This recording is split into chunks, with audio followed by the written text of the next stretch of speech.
ایک دو آیات کی طرف آتے ہیں قرآن پاک کی طرح، جو باتیں ہم نے کی ہیں ان کو تاکہ اپلائی کریں. ان میں سے ایک آیت جو ہے وہ بہت زیادہ معروف ہے، بہت مشہور ہے. سنریہم آیاتنا فی الآفاق وفی انفسہم حتی یتبین لہم انہ الحق.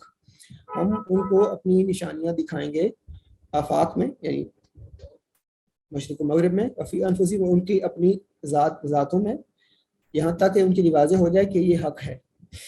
یہ ایک آیت ہے جو بہت زیادہ صوفیاء کے ہاں بھی اور باقی جگہوں پہ بھی یہ بہت زیادہ اس پہ یعنی اس کو جانا جاتا ہے، اس پہ بات کی جاتی ہے. تو اس پہ میرے خیال سے اس کی تفسیر کی ضرورت نہیں ہے، اس کی تفسیر کی ضرورت نہیں، ہم سب جانتے ہیں اس کا اس سے مراد کیا ہے اور اس کی کیا اہمیت ہے. لیکن ایک آیت جو دائیں جانب لکھی ہوئی ہے وہ بہت ہی زیادہ مسٹیریس اس حوالے سے آیت کے کانٹیکسٹ میں مجھے لگتی ہے ہمیشہ کہ اس سے جو ہے وہ ایک مسٹری ہے، جیسا گویا کہ اس کے اندر کہ آیت جو ہے وہ اس کا آیت ہونے کا مطلب کیا ہے. کیا آیت ہمیں خدا تعالیٰ کا علم دیتی ہے؟ کیا ہمیں خدا تعالیٰ کی ذات کا علم دیتی ہے؟ وہ آیات کا ہمیں خدا تک پہنچاتی ہیں، یا کیا وہ حجاب ہیں جیسا کہ میں نے کہا؟ کیا ان کا کچھ حصہ جو ہے وہ ان کا مقصد چھپانا بھی ہے؟ کیا ہمیں وہ کبھی خدا تک نہیں لے جا سکتی؟ یا جو خدا کی اننویبلٹی ہے، یعنی خدا کی جو ماورائیت ہے اس کا جانا نہ جا سکنا، کیا اس کی طرف اشارہ تو نہیں ہے اس میں کہیں؟ تو یہ دیکھیے ذرا، یہ آیت ہے، آخری آیت ہے سورہ نمل کی. وَقُلِ الْحَمْدُ لِلَّهِ سَيُرِيكُمْ آيَاتِهِ فَتَعْرِفُونَهَا وَمَا رَبُّكَ بِغَافِلٍ عَمَّا تَعْمَلُونَ. وَقُلِ الْحَمْدُ لِلَّهِ، کہو تمام تعریف اللہ کی ہے، اللہ کے لیے ہے. سَيُرِيكُمْ آيَاتِهِ، وہ تمہیں دکھائے گا، آیاتِهِ اپنی نشانیاں، فَتَعْرِفُونَهَا. اچھا، اس میں تو مجھے چیز انٹریگ کرتی ہے جس پہ ہمیشہ میں سوچتا رہتا ہوں، وہ یہ جو فَتَعْرِفُونَهَا کا جو آخری دو حرف ہیں ہا، یہ ہے. اگر آپ اس کو کنٹراسٹ کریں اس آیت کو جو پہلے ہم نے پڑھی ہے، سنریہم آیاتنا فی الآفاق وفی انفسہم حتی یتبین لہم انہ الحق، یعنی جب ہم آیات آپ کو نشانیاں دکھائیں، ان کو نشانیاں جب ہم دکھائیں گے تو ان کے لیے واضح ہو جائے گا کہ وہ حق ہے، کہ وہ حق ہے. اب وہ کا مطلب کیا ہے؟ اس میں مختلف آراء ہو سکتی ہیں، ظاہر ہے قرآن مراد ہو سکتی ہے، اسے خدا تعالیٰ مراد ہو سکتا ہے. لیکن یہاں پہ بات یہ ہے کہ اس آیت میں یہ فرمایا گیا ہے کہ جب ان کو نشانیاں دکھائی جائیں گی تو انہیں یہ پتہ چلے گا کہ وہ حق ہے. اچھا، یہاں پہ اب کیا فرمایا جا رہا ہے؟ اس طرف یہاں پہ کہا جا رہا ہے تمہیں وہ اپنی نشانیاں دکھائے گا اور تم انہیں جان لو گے. یہاں پہ یہ نہیں کہا فَتَعْرِفُونَهُ کہ تمہیں اپنی نشانیاں دکھائے گا کہ تم اسے جان لو گے. ہونا تو یہ چاہیے نا، ایکسپیکٹ تو ہم یہ کرتے ہیں نا کہ نشانی کا تو مطلب یہ ہے کہ خدا نے ہمیں نشانی دی ہے تاکہ ہم اس کو جانیں. لیکن وہی کہہ رہا ہے کہ میں تمہیں اپنی نشانی دکھاؤں گا تو تم ان نشانیوں کو جان لو گے. یہ بہت ہی ایک قابل غور جو ہے وہ مقام ہے قرآن پاک میں آیت کے حوالے سے، جس میں بہت سی، اگر آپ جتنا غور کریں گے آپ کو اس سے مختلف چیزیں سامنے آئیں گی. ایک تو یہ ہے کہ جب تک خدا آپ کو کوئی آیت نہ دکھائے تو اس کا آپ آیت نہیں سمجھ سکتے، آپ اس سے پھر اعراض کر سکتے ہیں، اسے گزر سکتے ہیں، اس سے غافل ہو سکتے ہیں. یعنی خدا کا آیت کو بطور آیت دکھانا جو ہے وہ ضروری ہے اس کے لیے. دوسرا یہ ہے کہ جب آیت کو آپ دیکھ لیتے ہیں تو وہ آیت آپ کو کہاں لے کے جاتی ہے، وہ آیت آپ کو کہاں تک پہنچا سکتی ہے. اس کا مطلب یہ ہے کہ آیات کے ذریعے اس دنیا میں آپ آیت تک ہی رہ سکتے ہیں، آیات سے باہر انسان کبھی نکل نہیں سکتا. تو شاید جو مقصود ہے وہ یہ ہے کہ آپ آیات کو خدا کی آیات سمجھیں، یہ آیت خدا کی آیت ہے، اس آیت کو ٹرانسینڈ کر کے آپ باہر نہیں جا سکتے. جو برج ابھی ہم نے دیکھا تھا سبجیکٹ اور اس کے سگنیفائڈ کے درمیان، وہ برج ہمیشہ درمیان میں باقی رہتا ہے، وہ ہمیشہ وہ اس کے درمیان قائم رہتا ہے. ایک پرسپیکٹو اس آیت کے حوالے سے ہے. اچھا، اب ایک اور آیت ہے جس پہ ذرا سی بات کرنا چاہتا ہوں. اس میں ایک اور بھی ذہن میں بات آتی ہے کہ کیونکہ آیت دکھتی ہے نا، تو یہ اگر اس معنی میں لے فارم اینڈ ایسنس کے معنی میں، صورت و معنی تک پہنچنا عرفان کہلاتا ہے نا. فارم تک رک جانا تو بس آیت کو دیکھنا ہے، اور اگر اس کا عرفان حاصل کرنا وہ اس کے ایسنس تک پہنچ جانا ہے. تو محدود ہونے والی بات نہیں ہے، ایسنس تو لامحدود ہوتا ہے. جی صحیح بات ہے آپ کی، لیکن سوال یہ ہے نا کہ کس چیز کا ایسنس اور کس چیز کی فارم، سوال یہاں پہ یہ ہے. آیت ہے ہی فارم کسی ایسنس کو بتانے کی ہے. نہیں، لیکن بات یہ ہے کہ یہاں پہ بات تو آیت کی ہی ہو رہی ہے نا. یہ جو آیت جس میں سامنے ذکر کر رہا ہوں سورہ نمل والی، اس میں تو آیت کے علاوہ کوئی اور چیز ہے ہی نہیں. آیت ذریعہ ہے نا عرفان کا. یہ اس میں میرا خیال ہے کہ اس میں دونوں پہلو، مجھے تو یہ لگتا ہے اس میں دونوں پہلو ہیں، مگر آپ کا پوائنٹ اپنی جگہ ہے، ظاہر ہے وہ بھی آپ کا پوائنٹ بھی ہے، اس لیے کہ وہ بہرحال یہ اس نے فرمایا کہ سیریکم آیاتی ہی، یہ نشانیاں بہرحال وہ اس کی ہیں، ہاں نشانیاں تو اس کی ہیں بالکل، لیکن بات یہ ہے کہ اس کے بعد یہ نہیں کہا کہ یعنی ہم جو ایکسپیکٹ کرتے ہیں نا، بات یہ بڑی مزے کی بات ہے قرآن پاک کے بارے میں، کہ جب قاری جو ہوتا ہے قرآن پاک پڑھ رہا ہوتا ہے، تلاوت کر رہا تھا، اس کے ذہن میں نا وہ ایک ایکسپیکٹیشن ہوتی ہے کہ یہ جو میں جو پڑھا اس سے آگے اب یہ آئے گا، لیکن وہ بار بار وہ بریک ہوتی ہے، وہ قرآن پاک بریک کر دیتا ہے، آپ کا جو ایکسپیکٹیشن اس کو بریک کر دیتا ہے. اس کی یہ بڑی زبردست مثال ہے جو تھیوری بریکنگ کی ہے نا، کہ آپ جب یاد کرتے ہو، خاص طور سے جو بندے یاد کرتے ہیں ان کو یہ بڑے واضح طور پہ یہ چیز سامنے آتی ہے کہ آپ جب یاد کریں تو آپ وہ یاد کر لیں جو آپ کے خیال سے ہونا چاہیے، لیکن وہ اصل میں ہوتا نہیں ہے، وہاں پہ ہوتا ہے کچھ اور، لگتا ہے کہ غلط یاد کی ہے، تو وہاں پہ پھر آپ غور کرتے ہیں کہ وہ یہ یہاں پہ اس طرح کیوں ہے. تو یہاں پہ پھر ہے تعریفونہا، تم آیتوں کو جان لو گے، تم انہیں جان لو گے. اس کا مطلب یہ ہے کہ یعنی اس پہ آپ نے غور کرنا ہے اس چیز پہ. اس سے اگلا جو ہاف ہے اس کا بھی مطلب بتا دیں، وما ربک کا بھی غافل عما تعملون. وما ربک کا بھی غافل، یہ تو میرے خیال سے واضح ہے کہ جو کچھ تم کرتے ہو رب تمہارا ان سے غافل نہیں ہے، تمہارے تمام اعمال سے خدا جو ہے وہ کسی بھی عمل سے غافل نہیں ہے، کسی بھی عمل سے. اچھا ٹھیک ہے. ویسے اس میں یہ بھی بات ہے یہاں کی تھی میں نے، یہ جو اس سے نا مجھے یاد آیا تھا ابن عربی کا ایک نا ایک بات ہے، میں نیکسٹ سلائیڈ میں لکھی، وہ دیکھیے ذرا. وہ یہ فرماتے ہیں the divine names which we have are the names of divine names. یہ دیکھیں ذرا، کیا ہم اس کو ریلیٹ کر سکتے ہیں اس آیت کے ساتھ؟ کہتے ہیں یہ جو آپ اسماء الہیہ کہتے ہیں، یہ اصل یہ خدا کے ناموں کے نام ہیں. جی میں اصل میں یہی بات کرنا چاہ رہا تھا کہ بیسیکلی یہ جو ڈیوائن آرڈر میں جو ایک وہ امپلیسٹ ہے نا ملٹیپلسٹی، اس کی طرف اشارہ بھی ہے، فتعرفونہا. میں اس کو بیسیکلی ریلیٹ کرنا چاہ رہا تھا اسماء سے اور اعیان الثابتہ سے، جو کہ مقام وحدیہ میں ہوتی. تو وہ جو ملٹیپلسٹی ہے، ظاہر بات ہے جو کاسمک ملٹیپلسٹی ہے اس کا اوریجن جو ہے وہ ڈیوائن آرڈر میں ہے. تو یہ فتعرفونہا جو ہے یہ وہ ڈیوائن آرڈر میں جو ایک ملٹیپلسٹی کا جو ایک پہلو ہے اس کی طرف بھی اشارہ ہو سکتا ہے. تو بیسیکلی میں یہی بات کرنا چاہ رہا تھا کہ یہ اس کا اشارہ اسماء اور ایانوس اور کورسپونڈنگ جو امیوٹیبل اسینسز ہے اس کی طرف بھی ہو سکتا ہے. اور ایونچولی وہ ساری کی ساری جو ہیں وہ بھی ان اسینس تو ذات کی طرف ہی اشارہ کرتی ہیں نا، جتنے بھی اسماء ہیں بیسیکلی. تو یہ اس کانٹیکس میں بھی ہو سکتا ہے بیسیکلی، جو پلورل کا بیسیکلی سیگا آ رہا ہے یہاں. مجھے بہت زیادہ اپنا آواز کلیئر نہیں آئی، لیکن میرے خیال سے جو بات کر رہے تھے اپنا دوست ہمارے، وہ پلورلٹی کی بات کر رہے تھے، ایک سے زیادہ آیات یہ کہہ رہے تھے. نہیں وہ یہ کہہ رہے ہیں کہ نہیں مجھے نا آواز، میری آواز آ رہی ہے آپ کو؟ آواز بہت کم آ رہی تھی اصل میں نا آپ کی. اچھا تیمور صاحب میری آواز آپ کو نہیں آ رہی صحیح؟ جی ان کا شاید اسپیکر کا کوئی مسئلہ ہوگا، آپ ذرا سا بتا دیجئے نا. اچھا ایک منٹ میں. اچھا آپ کو میری آواز صحیح آ رہی ہے؟ جی اچھا. میں وہ کہہ رہے ہیں کہ یہ جو یہ پلورل اس لیے استعمال کیا ہے کہ وہ جو ملٹیپلسٹی کا جو کاسمک ملٹیپلسٹی کا جو سورس ہے وہ ڈیوائن میں بھی ملٹیپلسٹی جو ہے، تو اس لیے ملٹیپل ہے. جی یہ درست ہے بات، بالکل یہ تو ایسے ہی ہے، بالکل یہ ایسے ہی ہے، یہ درست فرما رہے. بڑا دلچسپ یہ کوٹیشن ہے، اس کا تو بتائیں. یہ جو ہے نا یہ the divine names which we have are the names of divine names، یعنی چونکہ ذات جو ہے نا ابن عربی کے ہاں اور صوفیاء کے ذات جو ہے وہ تو بالکل ماورا اور ورا الورا ثم ورا الورا ہے، تو اس طرح کوئی چیز آ نہیں سکتی. تو اسماء جو ہے یہ بھی اب جو خدا متکلم ہے اور وہ بولتا ہے تو اس کے متکلم ہونے کی وجہ سے جو اپنے آپ کو نام دیتا ہے وہ نام جو ہے نا وہ ہے. اب ان ناموں سے یعنی ان کو بھی انہوں نے حجابات ہی کہا ایک جگہ نا، کہ یہ بھی حجاب ہیں جو ویل ہوتا ہے ٹو سائڈڈ، جو کچھ شو کرتا ہے اور کچھ چھپاتا ہے دونوں سائڈ سے. تو اس لیے لیکن مجھے یہ اس لیے یاد آئی ہے کہ جب وہ جو ہے نا فتعرفونہا والی بات، کہ آیات نشانیاں آپ کو دکھاتا ہے، نشانیاں جو ہے نا وہ نشانیوں کی نشانیاں ہیں.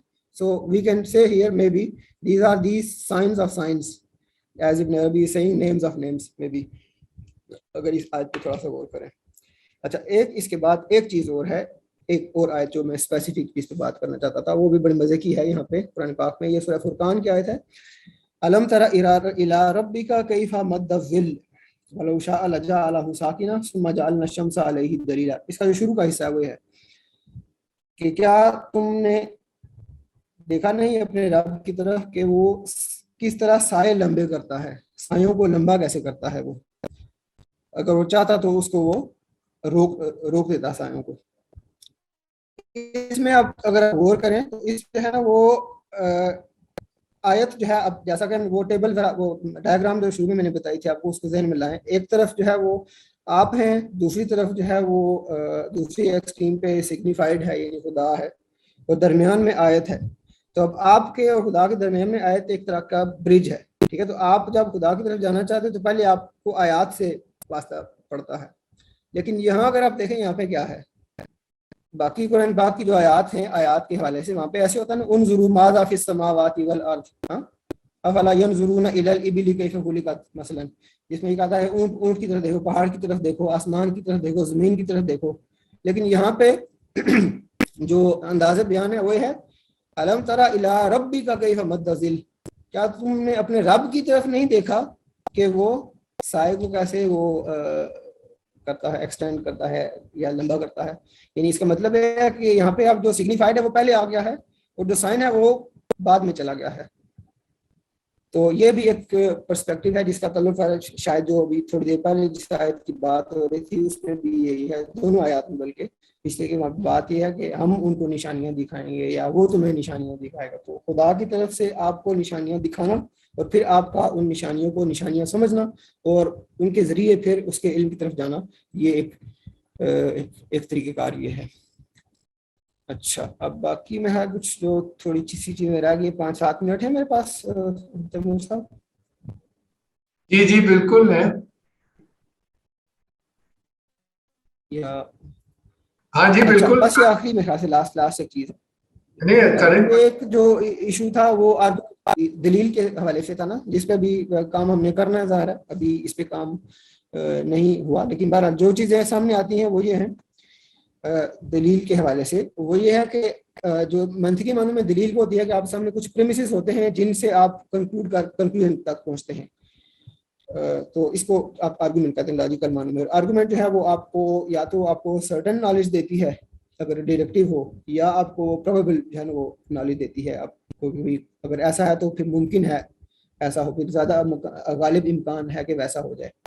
اچھا اب آیت جو ہے کیا اس کو ہم ان معنوں میں دلیل کہہ سکتے ہیں؟ یعنی اس کے حوالے سے کچھ سوالات ہیں میں ابھی ہم نے ظاہر غور کرنا ہے، اس میں کوئی چیز فائنل نہیں ہے، لیکن کچھ چیزیں جو ابھی تک سامنے آتی ہیں وہ یہ ہے کہ آیت کو آپ دلیل کے طور پہ بالکل جو ہے نا وہ پرفیکٹلی منطقی معنوں میں یا لاجیکل معنوں میں آپ اس لیے نہیں کہہ سکتے کہ کسی چیز کا آیت ہونا اٹ سیلف جو ہے وہ ایک کلیم ہے، وہ ایک دعویٰ ہے. یعنی جب ایک نبی ہے وہ ایک نشانی کے طور پہ ایک چیز پیش کرتا ہے تو جس کے سامنے پیش کر سکتا ہے وہ اس کے پاس یہ آپشن ہے کہ وہ یہ کہے کہ یہ تو نشانی نہیں ہے. جیسے اب مثال دی تھوڑی دیر پہلے کہ موسیٰ علیہ السلام جب جاتے ہیں فرعون کے سامنے اور ایک نشانی دکھاتے ہیں تو وہ کہتا ہے یہ تو جادو ہے، ہاں یہ تو جادو ہے، یہ تو نشانی ہے ہی نہیں. تو آپ کو اس کو آیت پہلے ثابت کرنا پڑے گا کہ یہ آیت ہے. سو آیا is not some thing can not be called logical argument. ایک اور جو امپورٹنٹ ایشو اس کے حوالے سے وہ یہ ہے کہ آرگومنٹ تو آپ جو ہے وہ کسی کو کنونس کرنے کے لیے پیش کرتے ہیں، لیکن آیت جو ہے وہ قرآن پاک کی بے شمار آیات میں، بے شمار مقامات میں آیات کے پری ریکوزٹ کے طور پہ ایمان کو جو ہے وہ مینشن کیا گیا ہے کہ آیت سے فائدہ ان کو ہوگا جو ایمان رکھتے ہوں گے. تو اگر آیت ایمان اگر جو ہے وہ آیت کے مفید ہونے کی ایک کنڈیشن ہے تو اس کا مطلب ہے کہ پھر آیت اس کی دلیل نہیں ہو سکتی. وَمَا تُغْنِ الْآيَاتُ وَالنُّذُرُ عَنْ قَوْمٍ لَا يُؤْمِنُونَ، جو لوگ ایمان نہیں رکھتے ان کے لیے جو آیتیں ہیں وہ ان کو کوئی فائدہ نہیں دے سکتی.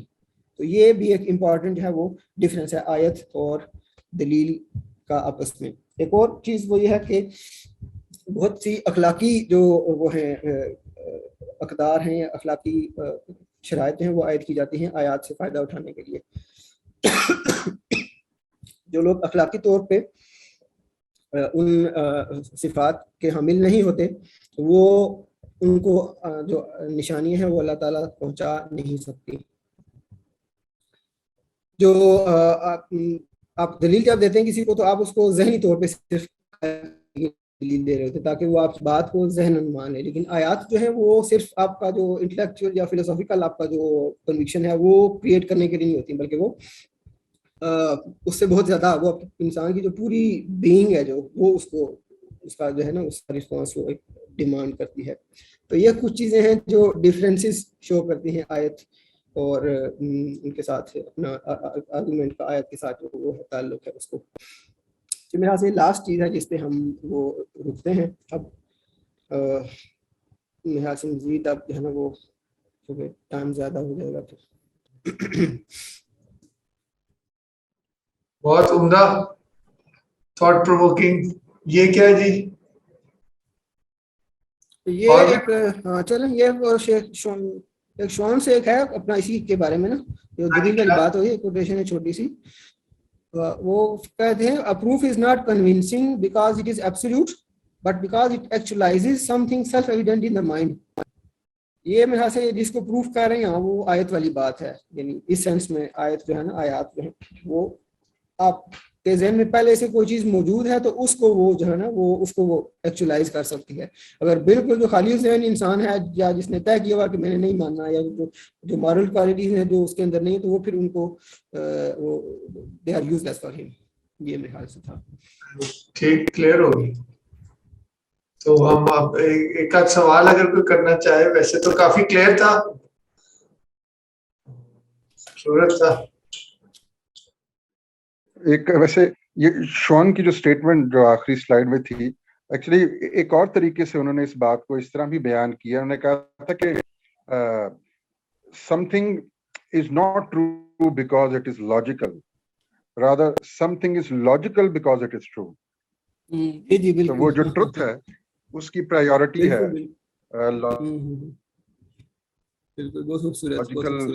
جو لاجیکل سے، یہ بیسیکلی وہی بات ہے. نہیں بہت خوبصورت بات، بہت خوبصورت بات، بالکل صحیح کہہ رہے ہیں. ویسے تو ایک اور بات تھی کہ وہ جو ابن عربی تو یہ کہتے ہیں کہ وہ تو کہتے ہیں کہ اعتبار کی ایک فیکلٹی ہے جس کے تھرو جو سمبل ہے اس کو سمبولائز کے ساتھ کنیکٹ کیا جاتا ہے. تو اور اعتبار کو وہ کہتے ہیں کہ وہ آپ کی ریشنل فیکلٹی نہیں. تو ریشنل فیکلٹی کے تھرو تو ویسے بھی وہ جو اسینشل آئیڈینٹی ہے، جو اسینشیل کنٹینیوٹی ہے between the symbol and the symbolise, وہ تو شاید میرے خیال ریشنل آرگیومنٹ کے تھرو اسٹیبلش ہو بھی نہیں سکتی شاید. تو اس کے لیے اعتبار کی فیکلٹی چاہیے which is different from reasoning or rational faculty. یہ بھی ایک میرا کمنٹ میرے ذہن میں آ رہا تھا. جی یہ صحیح ہے، لیکن شاید اس کا تعلق امیجنیشن جس کو کہتے ہیں خیال کے ساتھ ہے غالباً، ریشنل کے علاوہ. نہیں ایکچولی خیال بھی نہیں ہے، ایکچولی شاید خیال کی فیکلٹی بھی نہیں، یہ اس سے بھی ڈفرینٹ ہے ایکچولی، کیونکہ خیال ایک ڈفرینٹ فیکلٹی ہے. بہرحال اس کے اوپر ویسے تھوڑا اور مجھے بھی مطالعہ کرنے کی ضرورت ہے. دیکھتے ہیں اس میں، دیکھتے ہیں. بالکل بہت اچھا، بہت اچھا جی. بہت شکریہ تمام حاضرین کا. ڈاکٹر صاحب آپ کا بھی بہت ہی عمدہ، مزہ آیا. بہت شکریہ جی، مہربانی آپ کی. ٹھیک ہے جی، خدا حافظ، شب بخیر.